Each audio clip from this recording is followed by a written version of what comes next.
দেওয়ালে পিঠ থেকে গেছে বাংলাদেশ দলের, যেখান থেকে বাঁচতে এবার সেরা একাদশের কোনো বিকল্প নেই। আর সেখানে হংকংয়ের বিপক্ষে অ্যাওয়ে ম্যাচে জায়ান, সমিত, ফাহমিদুলদের নিয়েই মাঠে নামবে বাংলাদেশ। সব মিলিয়ে অ্যাওয়ে ম্যাচে কেমন হতে পারে বাংলাদেশের একাদশ, তা নিয়ে থাকছে প্রতিবেদন।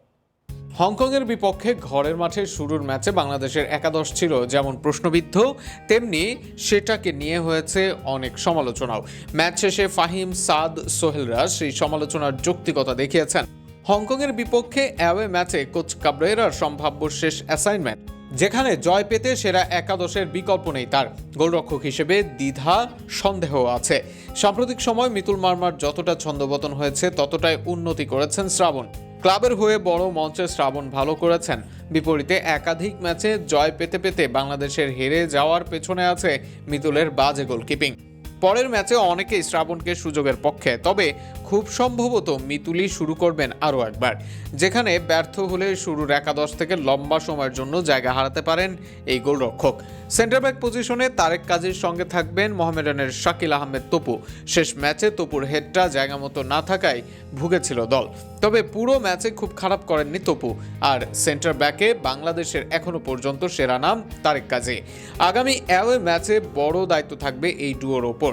রাইট ব্যাকে তাজউদ্দিন খেলেছেন গত ম্যাচে, লিগে ধারাবাহিক পারফর্ম করেছেন তাজ। সর্বশেষ ম্যাচেও তার ঝলক দেখা যায়, যদিও শেষ পর্যন্ত বদলি করা হয় তাকে, যেখানে তার জায়গায় খেলেন সাদ।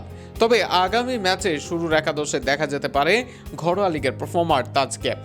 গত ম্যাচের পর জায়ানের সুযোগ পাওয়াটা অনেকটাই আবশ্যিক। অপরদিকে সাদের পারফরমেন্সের পর তার দীর্ঘদিনের জন্যই একাদশ থেকে জায়গা হারানোরই কথা। সব মিলিয়ে এই ডিফেন্স লাইন নিয়ে নামবে বাংলাদেশ।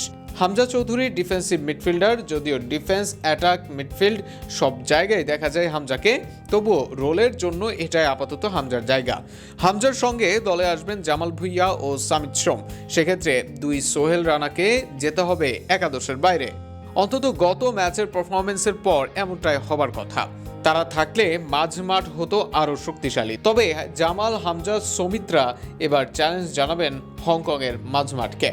আক্রমণ ভাগের রাইট উইংয়েই শুরু করানো উচিত রাকিবকে, তার গতি, ক্রস কাজে দিবে বাংলাদেশের।